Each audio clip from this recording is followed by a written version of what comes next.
And then I move over to some of the trends. I will talk about what's happening in the open source, the media, and the educational world, because this is another EU project we were into, and that's showing that's general knowledge nowadays. But people who are using, the number of people in the different countries who are using the internet, and the blue one is who are using the internet to look for information about health. And they are doing so, we are doing so, we are all doing so. This is about the people who come after me. This image there is nothing, except that it is taken by a child of 2 years old. It's taken in a kindergarten, and that child took 1,000 pictures of that child and projected it up on the wall. He was playing with it as if he was born with it. This one is a Norwegian fairy tales. I won't go through the whole. It is not working, sorry. But what it was supposed to be is a small fairy tale. And it is made by people who are 10 years old, meaning that they have taken still images, put them together, make them look like they move, and they put music to them. But my point is, well, showing you this, which I'm not able to show you, is that there is a generation behind us coming very, very soon, and they have never, ever been thinking of, they were born into the IT society. This is nothing new for them. It has been there all the time. I suppose I have screwed it up because I haven't linked it properly. Okay. So it's my fault. And now you touch it, nothing is working. So then my question is, will professional knowledge be designed exclusively in the future for the professional? Should you stick to the core business? Or should you do a little bit like that? I met that in Arizona. Look at that sign. They have lotto, gun, ammos, and beer. They go very widely out. Because, according to Google, if you put people together who have been patient, talk to patient, and patient ask another patient advice, the advice given from a patient, a trained patient, is in 94% of the cases correct, or in 6% of the cases incorrect. And if I, as a doctor, see 100 patients, and 94 of them are treated right, I'm a significant, very, very good doctor. I have a P less than 0.06, something like that. And that's the patient. And you have started to see internet societies growing like Daily Strength and so on. I'll come back to them later. And then what's happening in the world of media? I don't know how many of you are using the internet for media, but if you go to the group who is between 18 and 29, for 42% of them, almost half of them, Google is the primary source for news. YouTube is visited 60 million times a day. And you can see we are stopped reading paper-based newspaper, we are stopped using CD-ROMs and so on. And this one, have you heard him?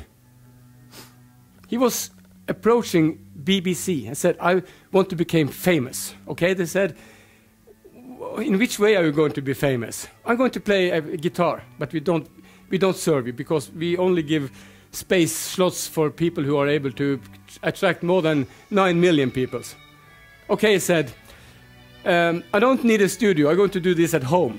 No, you don't do that. You don't do that in production. You don't reach out. And remember, you know how many people who have been watching that one? Almost 100 million. So that's the way the people who are coming behind us are doing this. They don't listen to us. They are not using our channels. They do it on their own. They go on the net. They go on YouTube, whatever. So we can say you have to do the way we used to do it, but they won't listen. And that's my whole point with the healthcare system as well. Those who are coming behind us, they won't listen. And I also see a great change happening in books and journals.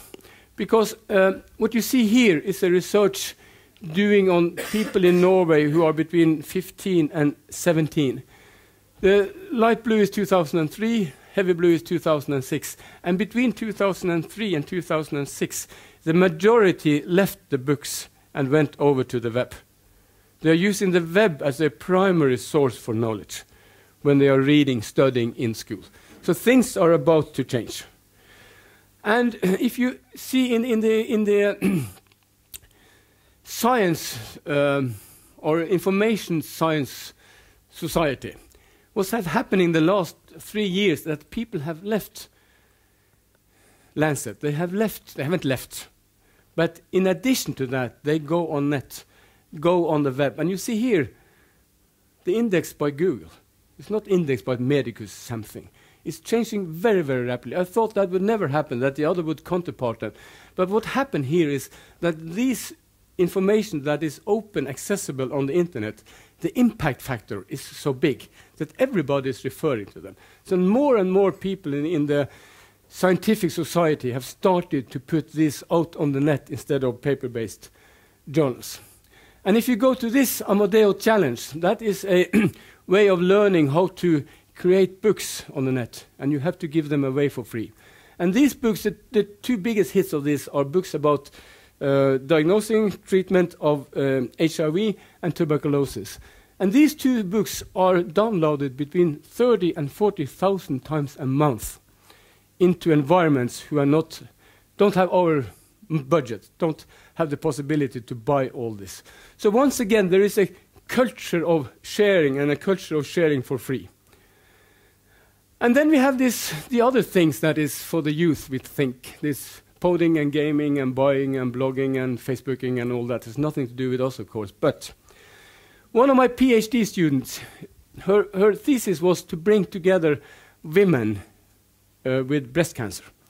And this internet society created, for them, the most important persons in dark times was not the doctor, it was not nurses, but what women with the same kind of disease. They were those who were most understandable for that kind of situation. And another thing we saw there is that these women, they are extremely good educated. They know exactly how they should be treated, and they are benchmarking the healthcare system. Within that net site, there is a list of hospitals you should visit, and there is, on the other hand, a list of hospitals you never should visit.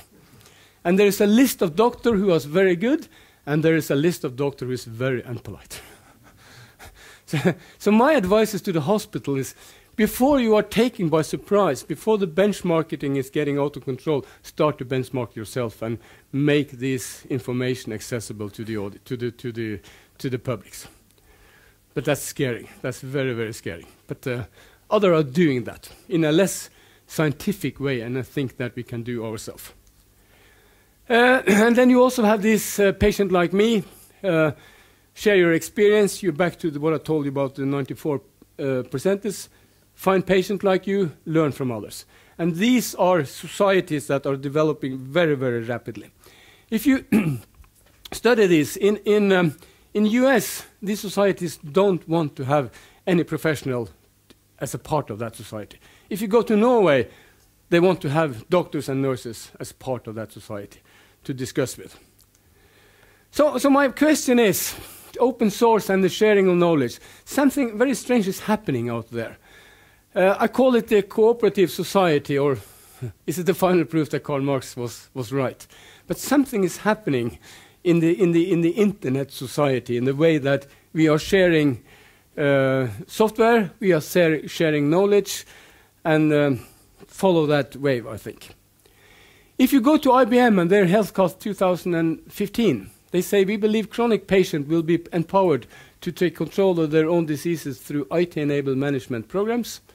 Patients and their families, assisted by health intermediaries, will replace doctors as the leaders in the chronic management. I don't know if that's correct. That is 6 years from now. But what I see is that patients are going to be empowered. They are using the net to learn, and they are challenging the healthcare system. And I also think the healthcare system is developing in the direction of marketing place. I'm not quite sure if I like it, but I don't think I will try to stop it. It's coming on its own.